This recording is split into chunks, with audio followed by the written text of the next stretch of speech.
Peace, peace, peace. Welcome to another edition of Fed Time Stories, right? This is my contribution to individuals who might have a wonder how it is to be in the feds. Get a lot of questions, Again, I was incarcerated for 17 years in federal prison, and this is about my experiences. So in my last episode, I talked about my first day. Talked about my first day going, I talked about going from state prison to federal prison, what that experience was like. So today, and I said I've hit 9 different yards, right? Really, it's about 7. I went to 1 yard like 3 times, right? So I don't know why they just kept sending me there. But yeah, I talk about my adventures in the feds, and this one being me leaving from Beckley, West Virginia, which was the first institution I touched. Got basically written off of that yard because I had like 5 or 6 of the guys who out of the 15 that told on me, 5 or 6 of them were on that yard, and they went to SIS, which is the investigator or whatever, right? Special investigations sergeant or something like that. Special sergeant of special investigations. I don't know what it is, but they call them SI. Matter of fact, not a sergeant, it's lieutenant. So the SI, they go to the SIS lieutenant and they put separate T's on you, which separates you from them. So once somebody puts separate T's on you, you can't ever be on the yard with that person again, right? It's they do a threat assessment and they determine that it's not safe for you guys to be on the yard. And it normally comes from a situation where someone testified against another person. So I had 5 or 6 of them that told on me on 1 yard. I ain't gonna say their names on here. You know what I'm saying? I don't know if I get in trouble for exposing them. Yeah, because these guys are, I think I probably for the most part, man, funny, 15 out of 15 people told on me. And out of the 15 people that told on me, I think 3 of them are dead now or deceased, all right. So something happened with one of them. He had like diabetes and he died. Another one, I think 2 of them died from being sick, from what I hear, right? I don't know what the other sickness was. I don't know. I didn't keep tracks of them, right? And then I think another one got killed or something. I don't even know. Like I don't know. They're in another. Well, they were somewhere else. They why this happened while I was still in. Right. So yeah, I absolutely had nothing to do with it, and I didn't even wish death on them at this time. I did early on, but anyway, karma. You can't run from karma. So after I was put in the hole and shipped away from Beckley, West Virginia, because of these guys didn't want me on the yard, because they knew I would expose them, right? I was shipped to Cumberland, Maryland.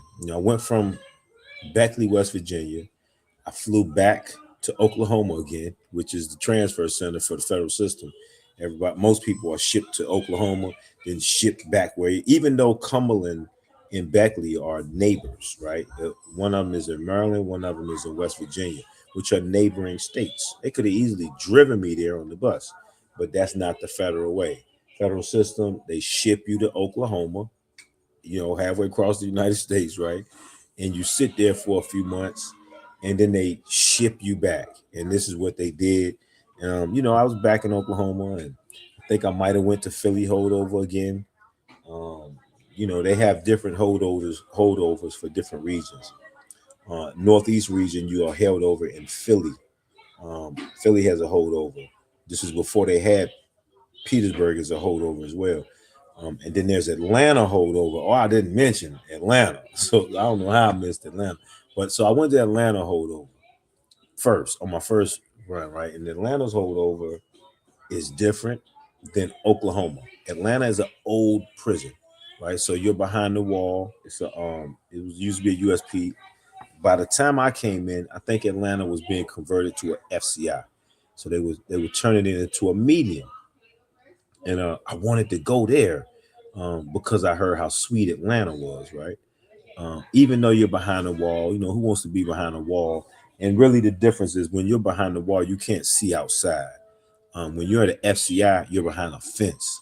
So behind the fence, you can see cars. You know what I'm saying? Like you can see the people, you can see the parking lot sometimes from different areas of the fence. You can see where the officers park. Sometimes you can even see your family coming in, right? When they come in to visit, you can look out there, you can see your family coming. Like, so depending on where you're at, how the yard is situated, how the fence is situated, you might have some vision. But when you're behind the wall, you're literally behind the wall, a big 30-foot wall, right? So you can't see over that wall. Sometimes the wall is more than 30 feet, right? But it's a high wall. And the wall has like guard towers around it. On the corners, you have guard towers. These guard towers have COs in there with rifles. In the event that something takes place on the yard, they'll shoot. They can shoot you, shoot to kill, right? They'll shoot to maim or injure. They shoot to kill, and it happens a lot. But anyway, so the pen in Atlanta was being converted to an FCI, but the holdover is separate from the yard. They have the yard general population over here, and then they have the transfer center.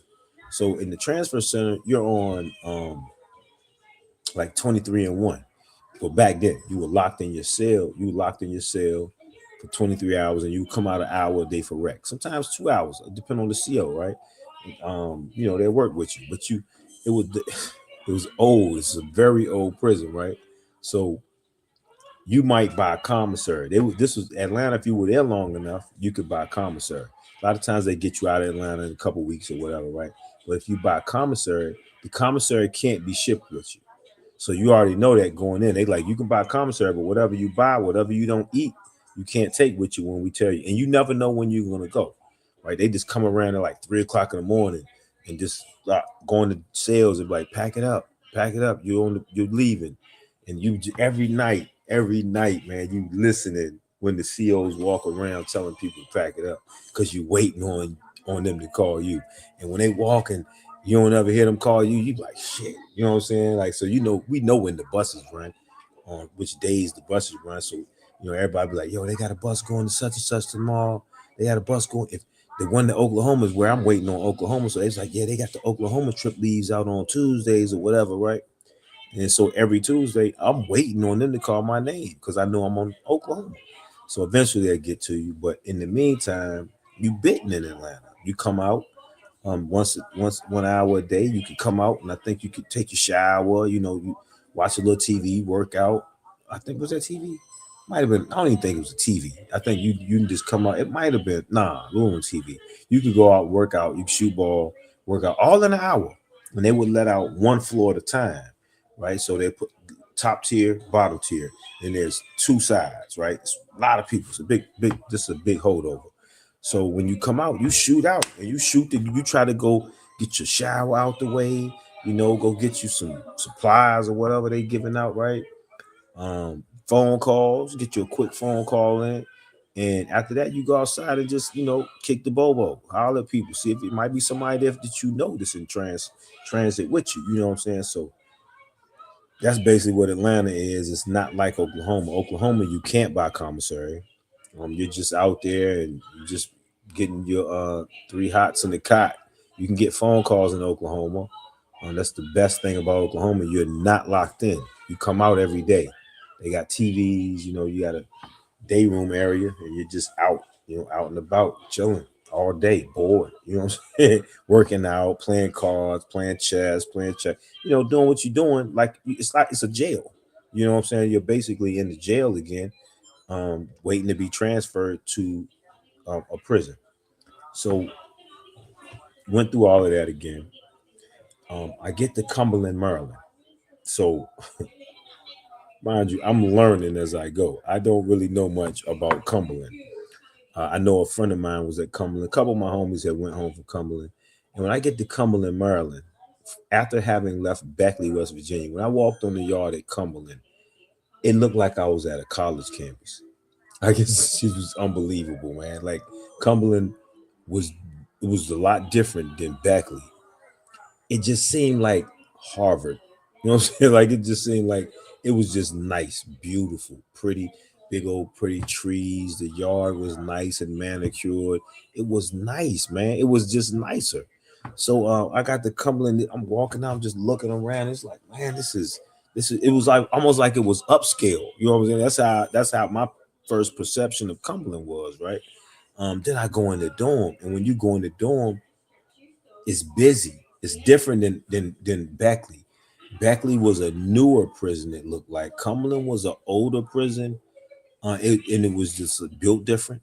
Like the floor when you go in on the bottom floor, the let me see. For one, it didn't have as many dorms.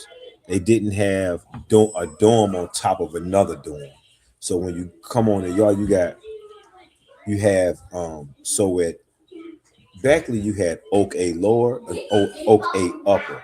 Then you had another side of whatever Windsor over. I don't remember the name of it, right? Because I was in Oak. I remember I was in Oak A lower, Oak A upper, Oak B lower, Oak B upper. So that was four dorms. At Cumberland, you had A1 and A2. Then you had B1 and B2, C1 and C2, D1 and D2. That was it. You know what I'm saying? You had 8 buildings, whereas at Beckley you had 12. So it was a much smaller yard, right? Um, it was calmer. Like it was different. Like so I later learned the difference was the level of inmate. Right? At Cumberland, these are DC inmates primarily, right? The majority is DC inmates. I didn't know much about DC inmates right then at that time. DC inmates are notorious in the federal system, right? I'm from Virginia. I'm used to DC dudes, right? But most people aren't. You know what I'm saying? Like, but to me, it was regular. like it. I was cool with it, but just so happened when I came on the yard, they had just had a big riot with DC and Virginia. And I learned this before I went on the yard. When I was in the hole, I learned about this. Right? They told me it was like, yeah, man, because they didn't put us straight on the yard because of what happened. They were like, yeah, they just had something with you from Virginia. Yeah, I'm like, yeah, I had a North Carolina number, so I was like, people didn't realize I was from Virginia until I said it, right? I'm like, yeah, I'm from VA. Oh man, yeah, y'all had an issue out there. So Virginia was deep, it probably deeper than DC on the yard because Virginia is a state. DC is a not even a city. It's big. It's like a city. It's a city without a state. So it's kind of confusing. It's a district, only district we have. But DC is basically a city that's not in a state, right? It's weird. But anyway, Virginia is a state. So it's a bunch of different cities. None of them the size of DC, but it's a bunch of cities yet and still. And we didn't get along with. Like really, Virginia and DC don't get along well. DC and Baltimore don't get along well, and it's really because we I don't know what I don't know what it is. I just know that when I got there, it was volatile. It was kind of, you know, kind of like like what it was is there was a group of Virginia guys that called themselves the Hot Boys, and these Hot Boys, I don't know how many of them was. From what they told me, it was like 13 to 20, 14, 15. I don't know, but it was a bunch of them. It was enough of them that they ran together like a gang, and they called themselves the Hot Boys because they were hot. Hot in federal prison means you're a rat. You told on somebody. You wrote statements, right? You set somebody up, something, any of that. You hot. Your paperwork bad, right? So these dudes was hot, but don't think hot means soft. Don't equate hot with soft. These dudes were rats, meaning they couldn't hold water. They couldn't take their weight, but they was thorough, right? They'll fight. So what happened is DC dudes hate rats. They hate rats, right? Um, and the DC dudes was like, it was always like words being had between the DC dudes and these Virginia cats. Not all the Virginia cats, the hot boys, this particular crew, but these boys kind of went for bad, and they ended up getting into it with a group of DC dudes, and they had a little riot or whatever, right? And I came on the yard after that. So this is how, like they looking at all Virginia dudes like, are you hot? So when I get on the yard, they put me in the dorm with one of my homies. I mean, this my dude from the streets, like one of my guys, and he had 15 years, right? My homeboy Steve, they call him Bird, right? Birdman or Bird. And I'm in the dorm with Bird. I'm good, man. As soon as he see me, man, Carlos, you know what I'm saying? Like this was my guy. You know what I'm saying? Like this was my guy. So I'm in the dorm with him. I'm good automatically. And he's showing me around, giving me the game, but he is Belizean. He's from Belize, so he run with the Jamaicans. He got locks and all long dreads and all that. He look like a Rasta, right? So I'm kind of cool with the Jamaicans because of Steve. You know what I'm saying? Because my man messed with them. But gradually I get to know the Virginia dudes on the yard, North Carolina too, because my number, North Carolina dudes coming to me because of my number, but I'm letting them know like, nah, I'm from Virginia. So really tell you a little. So North Carolina wanted me, right? The North Carolina car they want me. They want me. And actually, I was really born in North Carolina. I'm from Goldsboro, North Carolina, right? But I was raised in Virginia. So, it's like Michael Jordan was born in New York, but he was raised in North Carolina, right? So where does everybody say Michael Jordan is from? North Carolina, right? They don't look at his birth certificate, but oh, you were born in Brooklyn. Nah, they look at the fact that he was raised in Wilmington, North Carolina. So he's a Carolina dude. So I applied that logic, like, right? I was born in North Carolina, but I was raised in Virginia. So I gotta be with the Virginia cats, right? I don't really know much about North Carolina. And I caught my charge in North Carolina. So I don't like North Carolina. I don't like Charlotte. I don't like anything because I got told on there. I didn't have a Virginia conspiracy. I was on a North Carolina conspiracy. So the North Carolina, I was cool with the North Carolina dudes, but I couldn't rock with them. And they was trying to like bring me with them. Like, nah, man, I'm from Virginia. You know what I'm saying? So that was a little issue I had when I first came in. It wasn't an issue. It was just like it was almost like like even internally, I felt funny. You know what I'm saying? I felt funny. I'm like, well, where should I go? You know what I'm saying? Who should I be with? But I chose Virginia, right? Because I was mad. I was bitter, yo. Like I said, I had a North Carolina conspiracy. So that's who told on me was Carolina dudes. One dude from DC and two from Virginia. And then the rest was Carolina out of 15. So you're talking about 12 people told on me from Carolina. So yeah, I didn't want to be with them. You know what I'm saying? Then Beckley, what happened in Beckley, all them Carolina dudes got me out the yard. I was mad still. But anyway, the Virginia, I get with the Virginia cats, you know what I'm saying? And I was active. You know what I'm saying? I was active. I just came off the state prison in Virginia in North Carolina. I'm really, I was a go-getter. So I immediately started you know, scoping everything. First thing I wanted to do was get in hobbycraft. I got in hobbycraft, and I started doing my bit. I got a hobbycraft, but I noticed how these DC dudes was kind of acting funny towards me, right? So I'm asking my cellie. Now I'm in a cell. I'm in a 3-man cell. I'm in a cell with one dude from DC and one dude from Virginia. The little dude from Virginia, we call him Shallow. He was a little dude from Portsmouth, quiet little dude, goes. And my cellie, rest in peace, was a dude from DC named Fat Sean. And Fat Sean was from Fifth and O, right? And I'm from Virginia and I'm from Fifth Street. So I told Fat Sean, I'm like, I'm from Fifth. He's like, yeah, I'm from Fifth. In DC, I said, I'm from Fifth and Lynchburg. Where I'm from is Fifth Street, right? He's like, yeah, I'm from Fifth and O. I said, all right, well, we basically homies, right? So me and him was cool, right? Because we both was from Fifth.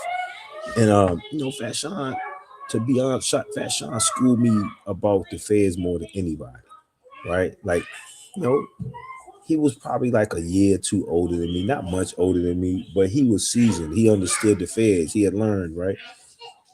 And we would just sit in the cell and chop it up all the time, man. And he schooled me, man. He schooled me a lot. He taught me a lot about the feds. Like he would get up every morning and lock our cell door, right? And I ain't know what he was doing. He'll get up every morning because they'll come around and they unlock the doors like 6 in the morning, right? They unlock the doors.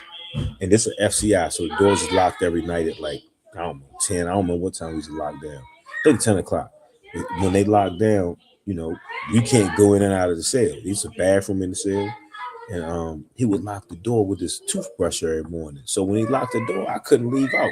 Like I'm like, yo, like if I get up to get out, I'm like, yo, Sean, let me out, yo. Like he jammed the door where I couldn't get out, but nobody can get in. All with a toothbrush, right? So he taught me how he was doing that. I really didn't know why he was doing that every morning, right? Um, and then I would see certain things, like I would see dudes walking to the shower together. I'm like, yo, why they walking to the shower together? You know what I'm saying? Why they wearing their boots to the shower? I'm asking all these questions, and Sean will tell me, like, look, man, like, you know, it's serious around here, right? Niggas get stabbed on the way to the shower.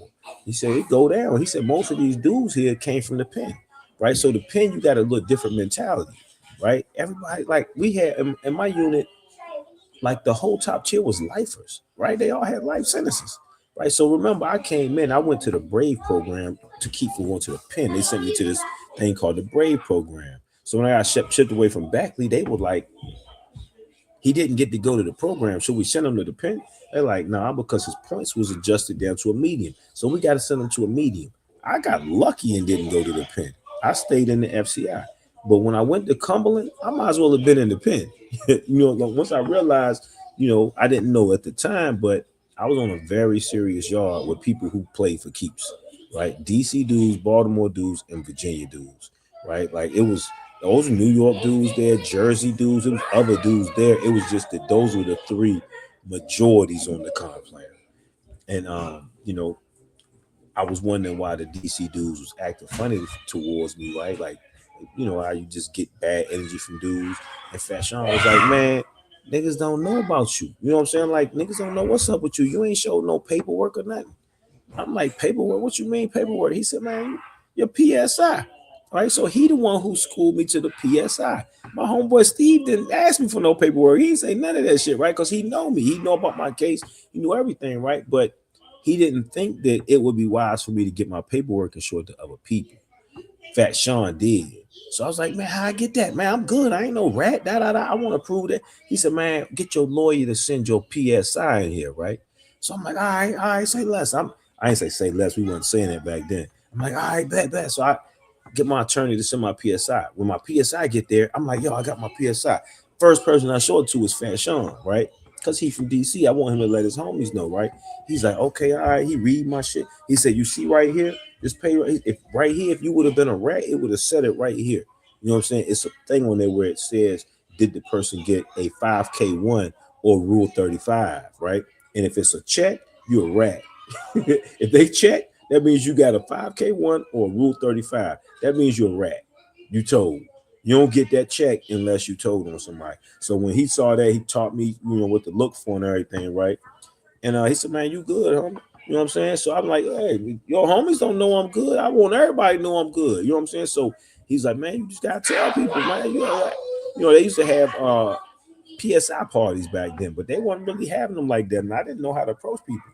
So one day I go out there in the day room, everybody in there, this after recall and everything. And I'm like, yo, I said, man, my paperwork right here, anybody want to see it? And I dropped it on the table and I walked the fuck off. You know what I'm saying? like, and I got my PSI a week later. A CO called me into the office at Parks. He called me and he's like, this yours? I'm like, oh yeah, thank you. He gave my PSI. So my shit had made the rounds. You know, everybody in the unit looked at my PSI and they knew I was good. So once they knew I was good, people's attitudes towards me changed on the yard. So things got a little, you know, got smoother. But I guess I'll tell you about the story, my first experience with the homosexual thing in Cumberland, right? So everybody in the federal system knows that there is one group of guys who has a reputation for liking boys, right? Liking butthole, right? And unfortunately for them, it's the DC guys. Now I will say this: all of them don't do that. All of them ain't like that. But there are quite a few who are. And the reason being, give you historic little history, right? So because DC is not in a state, they don't go to a state prison when they're prosecuted for crimes in the District of Columbia. They go to federal prison. And that has been ever since they closed down Lorton Prison. Lorton Prison was a prison in Northern Virginia where they housed DC inmates because they didn't know what to do with them. They didn't have a prison to go to. They didn't have a state system. So they would house them in Lorton, which was in Northern Virginia. Lorton became a gladiator school, right? Lord became a gladiator school. It was known because they didn't play. They was taking ass daily in Lorton, right? So they had a football team up there. They had a flag football team called the Booty Bandits, right? That's how big they was about taking ass in Lorton, right? And like I've heard stories, man. Like I ain't gonna say his name, but I had one of my partners I used to play pool with from DC. He's like, let me know because we had gotten kind of cool. He was a little older than me. We shoot all the time. We would shoot one pocket, right? Me, him, and this other dude from DC named Weenie. Now Weenie didn't go like that, but this other guy I'm talking about, I ain't gonna drop his name. He he liked them boys and he let me know. He said, man, look, Slim. He said, man, I gotta holler at him. I'm like, what's up? We out there shooting pool. He said, man, I just want you to know I'm gonna let you hear it from me before somebody else tell you. He said, man, I do the boys, man. And I'm like, what you mean you do the boys? He said, man, I fuck with boys, man. All right, I fuck boys. I was like, oh, okay, all right. He was real blunt about it, right? took me for a minute, right? Like I'm like 26, 27. I'm like, oh, okay, all right. You know what I'm saying? I mean, hey, man, that's your thing. He said, man, son, I got a life sentence. He said, I ain't never going home, man. I've been locked up right now 18 years. And at the time, I'm in my first year. You know what I'm saying? So he was like, man, he said, yeah, man, I like butt. You know what I'm saying? Like he was so blatant with it, right? I was shocked, right? Like they ain't never heard nobody talk about it like that. I'm like, damn, I'm like, Slim, you comfortable with it like that? He's like, yeah, it's nice, man. Like we was really cool, like so we could talk like this, right? He's like, man, I ain't gonna never see another woman. You know what I'm saying? Like he's like, what am I supposed to do? You know what I'm saying? Like he said, man, he told me, like, he said, man, when we was in Lorton, he said, man, everybody was doing that. He said, man, niggas had boys in Lorton. Niggas was popping cherries up there. Started talking to me. And he was like, man, he said, man, I'm so real with it. My whole family know I like boys. I'm like, how your family know? He said, man, I just sent pictures home. He said, man, we had a picture program up Lorton, right? And in the picture program, he said, I was in the picture program. He said, I would have my homeboy take pictures of me with my boy. He said, man, I done sent pictures home hitting my boy. Like, what? He said, man, I sent pictures home like this in them. You know what I'm saying? Like, he said, man, I sent them Jones to my homies and everything on the set. He's like, yo, he said, man, I'm real with mine, man. He says, man, I just want you to know, homie. Like, he said, man, I ain't, I'm a regular dude, man, but you might see me like, with the boy. You're gonna hear about it. Somebody gonna tell you, so I want to tell you first. That's man, I respect that. But that was my first I don't know, my first eye-opening moment when it came to the boy situation, man, in Cumberland. And my next story, you gotta wait to hear this one, man. But it's gonna really floor you, man. My next story, I'm gonna talk to y'all about Trina Boo. Peace.